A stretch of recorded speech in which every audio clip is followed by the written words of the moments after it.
Hello, friends. Welcome into the DLLS Cowboys pregame. Getting ready to beat the Broncos 71-4. That's my initial prediction. Get your final one right before our show is done. So get up in here. Let's get ready for some football. Show starts. Meow.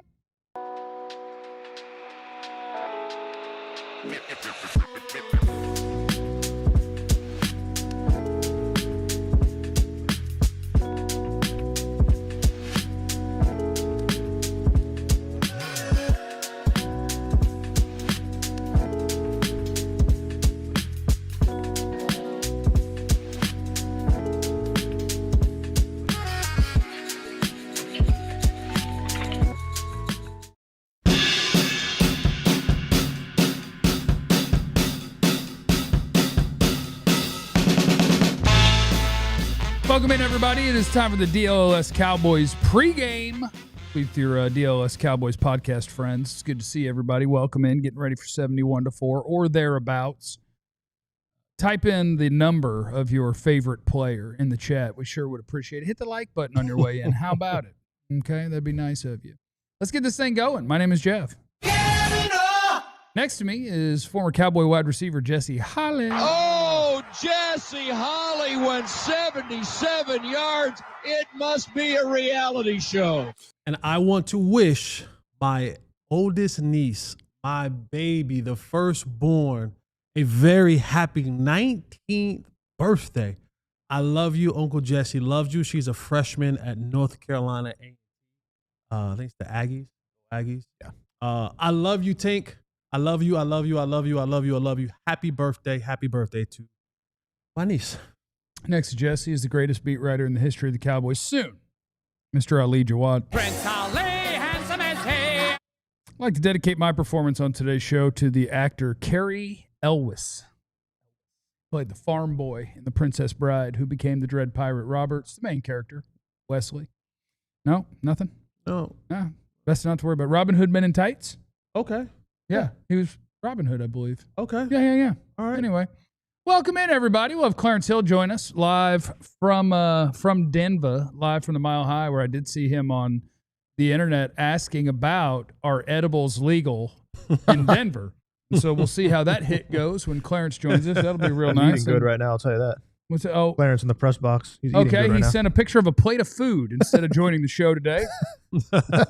Which got his priorities straight. He's also going to probably put some of that just freely in his pockets. He's going to walk out with it'll steak. be on the ground. Just wait. He'll have a steak in his pocket on the way out. If you've ever eaten with or around Clarence, you know it doesn't all, whatever's on the fork and plate doesn't always get to where it's supposed to get to. For sure, we'll get on the floor, table, his shirt. Yeah, and he'll stuff a handful of fries in his pocket on the way out. Yeah. He'll do it. Everybody wants to know, Jesse, Oh, my God. what was Dak wearing on his way in, and does it mean that he'll play well? I love that I've become the official Dak, and I brought this on myself. And so I own it. But yeah, Dak is looking good, man. That's good. He's looking real 1970s. Like he ain't got time for you jive suckers to jive turkeys today. I can't say that. Can't say jive turkeys? Well, in the movie Semi-Pro, they treat it as the worst phrase of all time. In the 70s? A guy calls a guy that. Yeah. Like and he's like, did you just call me that? And he's Yeah. like, no, he called you and said something way more offensive. Yeah, no, like back in the 70s. No, he got a real, I like it. I like it. He's looking like a real, like I'm not playing with these jive turkeys today. And, give me a little bit of that on the black hand side. You know what I'm saying? Give me some 5 on the black hand side. Turn your hand over. I go. On the black hand side. Yeah. So I ain't playing around with you suckers. All right, so that's good. That's good. Okay. That's good. You're That's gonna be good. That's nice. Yeah. Inactives for today's game. Oh, forgot I have to use my mouse. Hold on. Let me get him pulled up here. Jack Sanborn got a groin. Wanye Thomas, migraines. Donovan Wilson, elbow/shoulder. That's a double whammy. Johnny Cornelius, knees. Both of them Not hurt. knee, but knees. Jonathan Mingo's out. Jay Toy is out. Your inactives for the Cowboys in this football game. The part that is probably the most relevant is Donovan Wilson and Wanye Thomas because Malik Hooker is on the short-term IR ski. Yeah. So you are without both starting safeties and the primary backup. So you will have a backup and then the backup's backup. Reddy Stort and Corey Ballantyne will be your backup safeties today. All right, we'll hope they don't see the field. That'll be good. Yep. So you'll have Marquise Bell back there and, what's his name, the Syracuse guy, Elijah Clark. That they like, the rookie. So that's who's going to be back there at safety for you. Does that affect my 71-4 Cowboys prediction? You'll find out. You can't. You buried the lead. Trevon Diggs? In addition to all of that. Oh, yeah, Trevon Diggs is out, and he's not just out.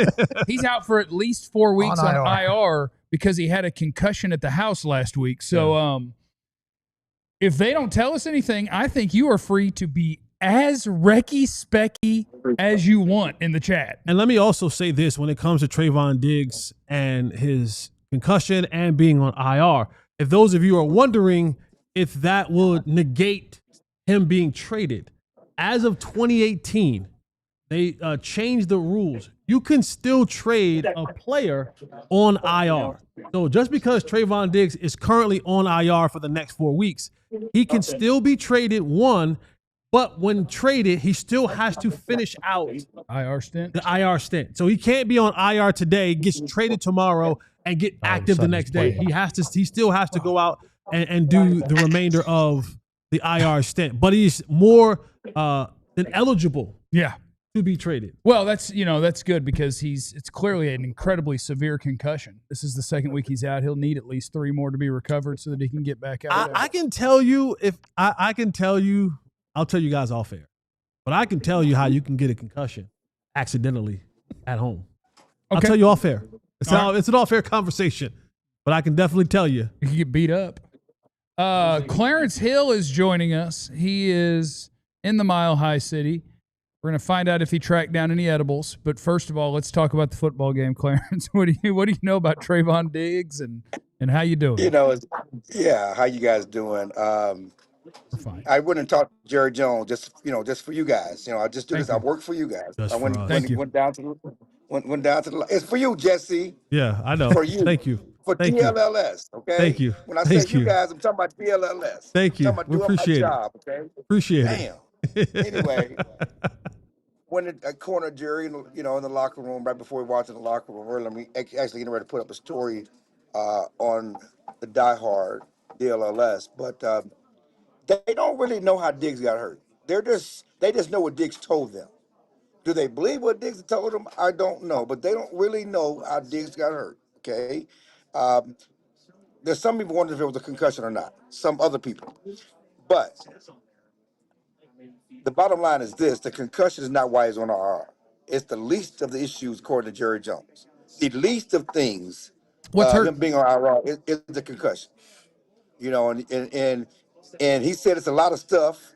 He used another S word, and it's more than just the knee.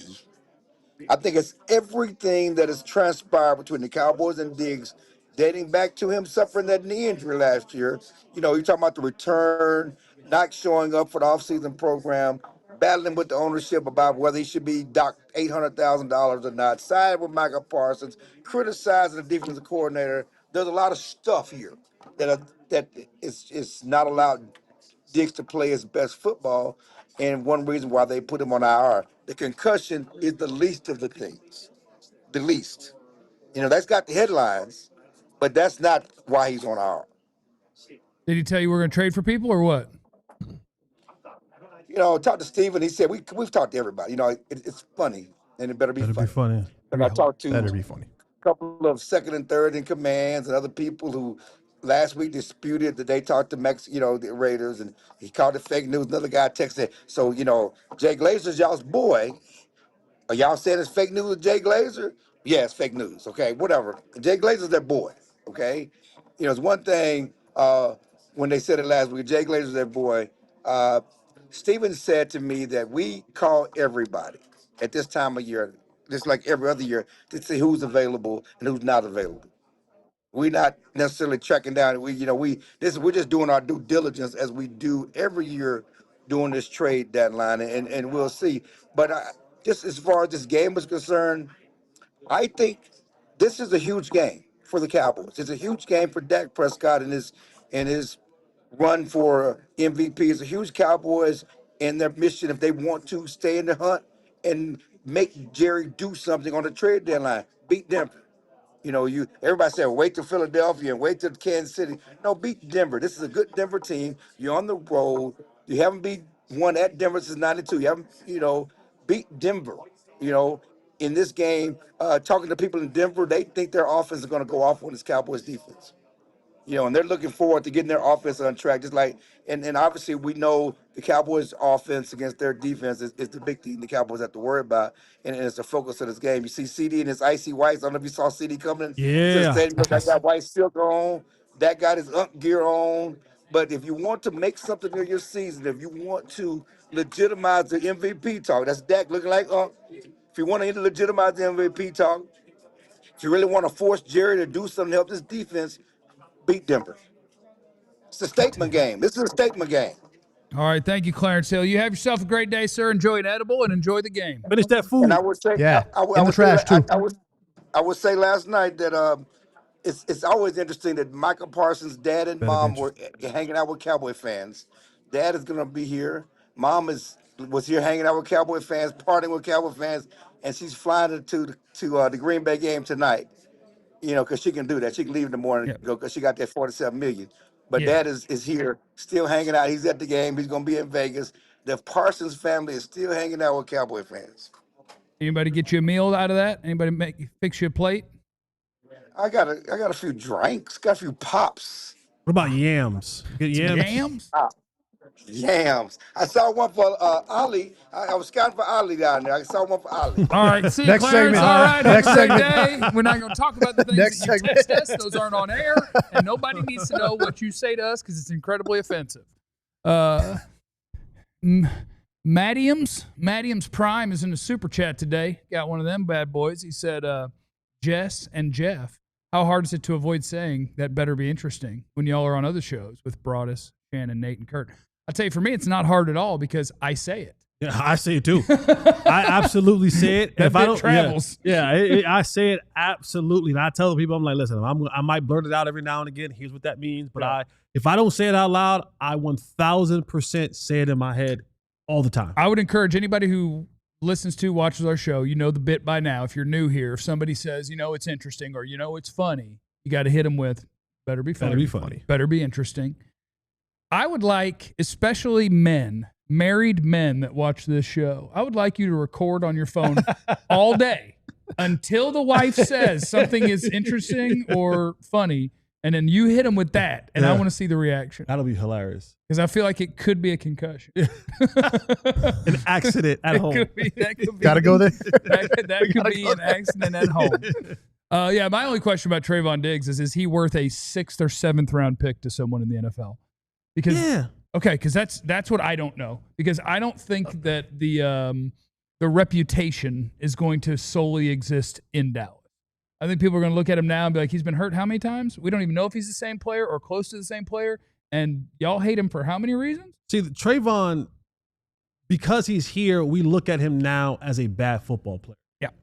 He's not a bad NFL corner. He can still play corner in the NFL. The problem is, he can. We look for him. We look for him to be the difference maker here because we've seen it, right? We've seen it. We've paid him. So we look at him and say like, hey, you have to get back to that Pro Bowl level in order for us to look at you like the player we once did. He goes to New Orleans. He goes to Baltimore. He goes to Washington or whoever else. He just fits in as one of the guys who has a history and they're looking for him to do anything. He doesn't fit in like he would have to fit in here for the Cowboys because we've seen him at a Pro Bowl level. So I think he's not done in this league. I listed a bunch of names off last week. They're still calling Eli Apple. They're still calling. I saw a week or so ago. But he comes with a big salary too. Yeah, but when you release him, that's what I'm saying. Could you trade him? Well, even if you trade him for anything. After this year, he's owed what? After this year, anybody could release him. That's what I'm saying. But they would be paying him, if not, over $10 million. The Cowboys part with him. That's 15.5. They would save in the cap. That's some pie. If Ibganagany is still getting starts in this league, Trevon Diggs still has a chance to play in this league. If somebody cut him for sure, you'd be like, call that guy. Let's, see what he's got. I just wonder if at his dollar figure, if people would be like, sure, we'll give away a draft pick to you for him. And I don't know. As long as the knees aren't like really, really, really, really, really bad. That's what I wonder about. Yeah. That's what I wonder. Because I think we're now 2 for 2 about the Cowboys, wondering about his rehab. Yeah. Like, really? Okay. Coming up next, we will continue to preview the Cowboys against the Denver Broncos. 71-4 is my current prediction. We'll see what the final prediction is right before the show ends. We'll also have Jesse on the blackboard, educating you on Cowboys football. That is next on the DLS Cowboys pregame. And we do want you to sign up to be a diehard. And we also want to make sure that you join us for our post-game show. Thank you for being here for the pre, and know that as soon as this thing goes final, we'll be right back on the air. But sign up to become a diehard. That'll get you access to all the diehard level content on our website. It's everything you need to know about all of your DFW sports teams. Clarence is out there at the game right now popping out information that you probably want from things that he got from Jerry Jones right before he ran upstairs to talk to us. You want to get that stuff. So sign up and become a diehard. And when you do, you also can pick a free T-shirt from the merch store. That's real nice. I'll show you. I got one on underneath right now. It is sweatpants and hoodie season, but I also have I got a DLLS hoodie on, but I also got a DLLS shirt on. See, I got that right there. Can't really, there you go. Yeah, got a little skyline. Yeah, that's my DLLS, one of my shirts that I got right there. Sign up and get that bad boy in the merch store. And then you get 20% off any events we have. 20% off things in the merch store. You get to join our Discord server. So sign up to be a diehard. Use that QR code, okay? Also want to shout out our friends at Prize Picks. I just put in so many picks.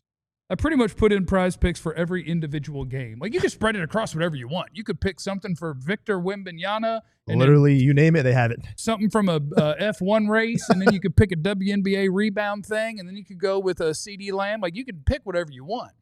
Up to 6 different picks. You get your picks right, and all you're doing is saying if you think somebody's going to have more or less than a projected stat, you get those picks right, and you get the monies. And it is a way to keep me entertained pretty much all day and in every sport at all times. So that's our friends at Prize Picks, who we do want you to join. Have yourself a time. It's a great way to get in the action on football in more than 40 states, including California, Texas, and Georgia. So what you do is you download the Prize Picks app today. You use the code DLLS.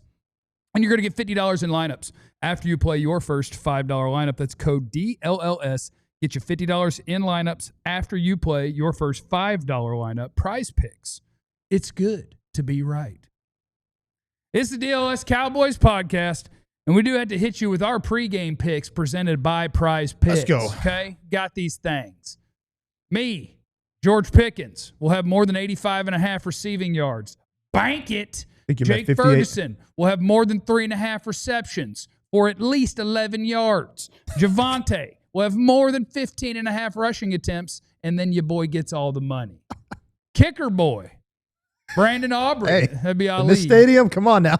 Brandon Aubrey, more than 1.5 field goals made. Jake Ferguson, more than 39.5 receiving yards. Cortland Sutton, more than 63.5 receiving yards.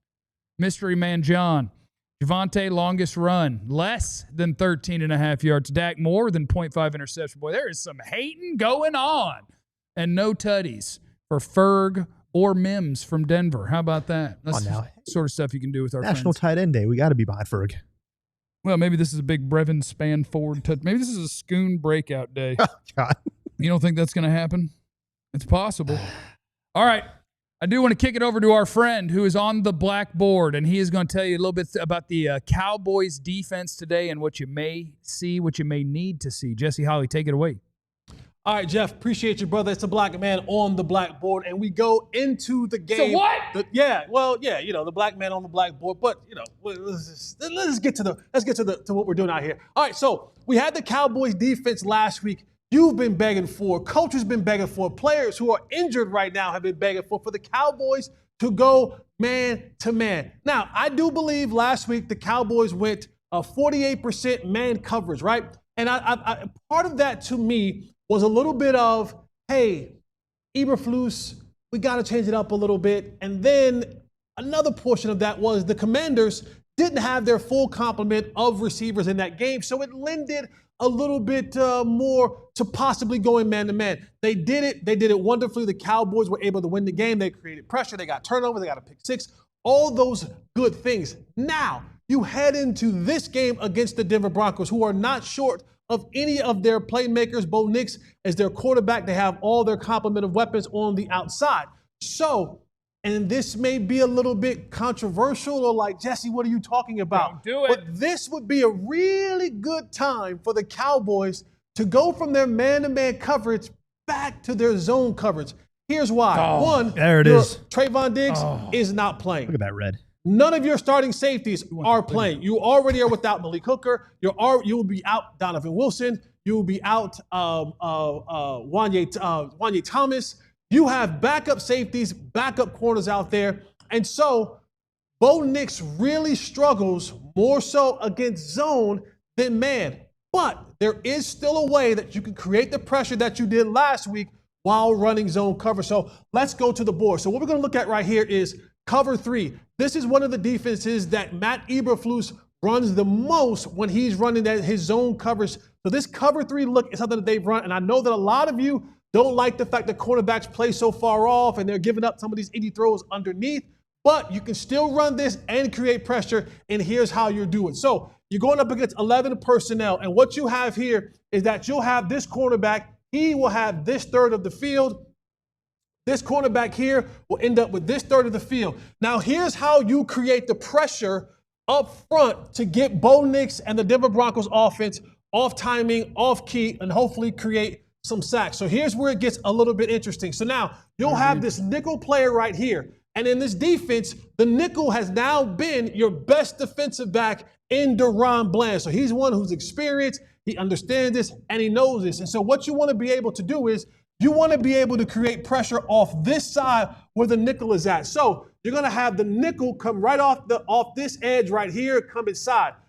This Will Backer, he will creep this way, and then he will come off this left side as well. Your defensive end will crash down this way, tackle crash down this way, whether it's an end or tackle crash down this way. Now, the opposite end, he's going to have to drop back in coverage and play the hook curl. This strong side safety, because now the nickel has gone in and blitz. Who's going to defend this guy? Well, your strong safety has to now come down, creep down. He's defending this guy. Your strong safety is the deep third of the field. And then now you have your middle linebacker playing the middle area right here. So what you want to do here is up front is that when they see this guy out here, their count will go 1, 2, 3, 4.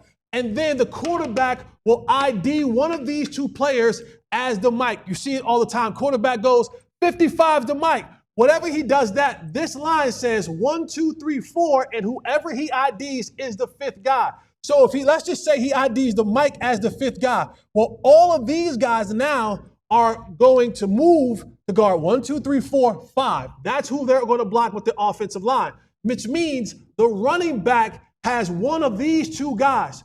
Hopefully they miscount. This guy sweeps down here. If he gets here and gets picked up by the running back here, that means DaRon Bland should have a clean shot at the quarterback to maybe get a strip sack fumble, to maybe get a sack, to maybe do something disruptive before Bo Nix can get the throw out. This is one of the ways that the Cowboys can still stay in zone coverage and apply pressure to the quarterback in the Denver Broncos offense. Bo Nix has struggled overall against zone coverages. So it might be a time to kind of conversely go back to playing a little bit more zone than you did, man, a week ago from Matt Eberflus and his defense. But you don't have to give up the pressure. Jeff, back to you. Yeah, pretty disgusting. Thank you, Jesse. Trying to go back to zone. Can't run no dang. This team can't run no dang. Anyway, that is board man gets paid. So that was a board man on a board. Just showing you some stuff there. Now, Ali, you get us prepared here with our players to watch as we get ready for Cowboys 71, Broncos 4. Doing this again? Players to watch? All right. Oh, I think we. Yeah, we did Friday. I think we. Yeah, I yeah, think we did on Friday. Yeah. Yeah, you know, see, look, the pregame is a reset of the week. Okay. That's the rule. Well, you know what? I did have a surprise player on there that I've never put on there before. First time. Come on, hit me with him. I watched the tape on him. I was impressed by his run blocking. I threw Brevin Spanford into my players to watch.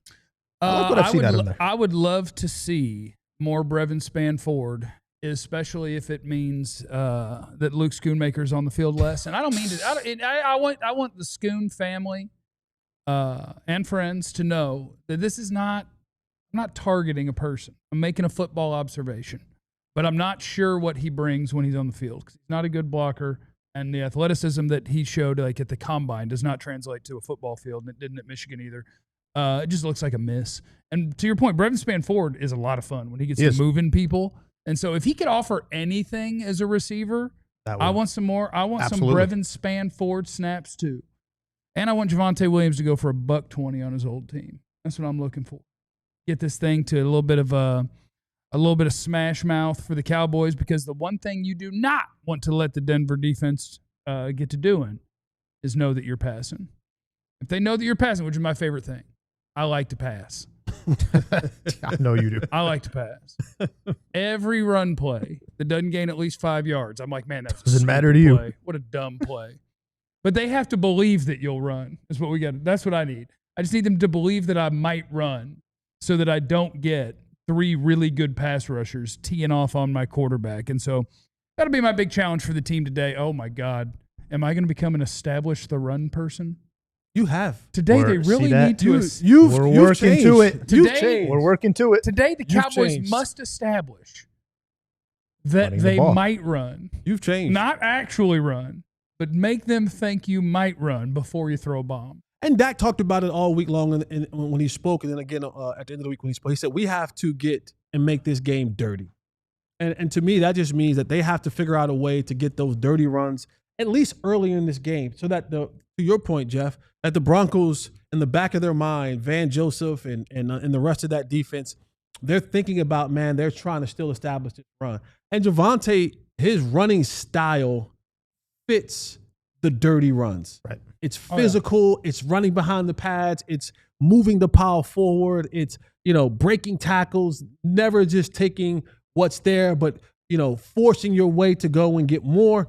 And so I think early on, the Cowboys have to get in that. And that's why it's going to be imperative that you can't have the dumb penalties. You can't have the holdings. Can't have the false starts. You can't do things like that set you behind the sticks. And now you're looking at 2nd and 10 and 2nd and 15, if that's the call, so of what it is. And then when you get to 3rd down, make sure it's 3rd and manageable. Make sure it's 3rd and manageable so you can throw the quick screens, you can throw the slants, you can throw, to the quick little things. I like that you said throw, and throw on 3rd and manageable. I like that. Yeah. 3 different ways to throw. Yeah, to throw it. Yeah, I like that. To throw it, but if you establish that we can run it, I'm talking about just making them think. Yeah, that's all about running it. Make them think I might. Right. Not that we want to, but we could if we have to. But we don't want to. No. But that is like the biggest thing is not always.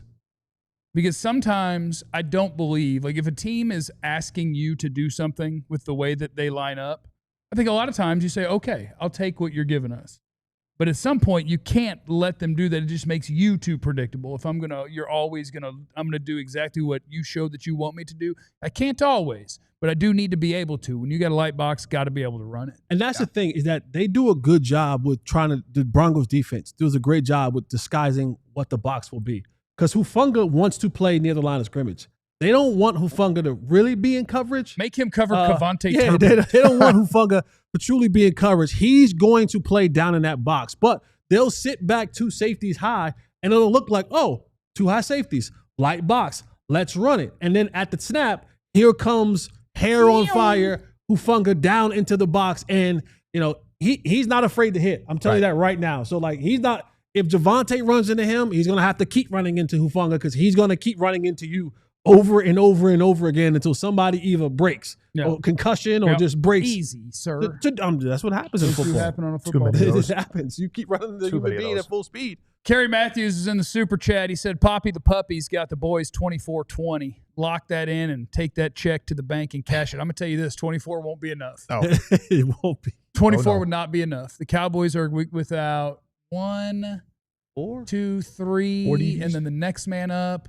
So, about 60 to 80% of your secondary pretty much is not and playing Cooper this game. Beebe, we thought who was going to get a chance to play, isn't. Oh, son of a biscuit.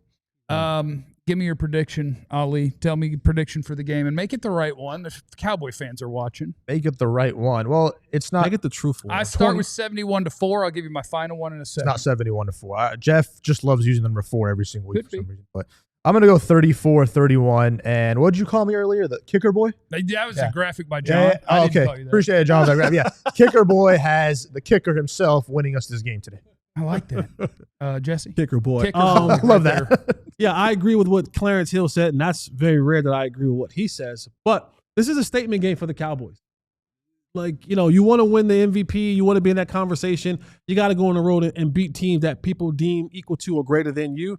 So, but I don't think this is the week that they do that. Oh. Yeah, I think that defense is a little bit too much for the Cowboys offense on the road in Mile High. So I have the Cowboys losing a very close one. 31-30, Denver Broncos. Got to show you can win on the road, too. They've only one road win this season as well. Yeah, you guys know this is just reverse psychology. I don't mean it. Broncos 31, Cowboys 27. We'll see you back here for this. Just reverse psychology. They need my motivation. We'll see you guys back here for the post game. Remember, you have no idea what anybody's going through. Be cool to everybody. We love you. Be easy. See you in a minute. Eliminate tendencies. We all silly like the mayor.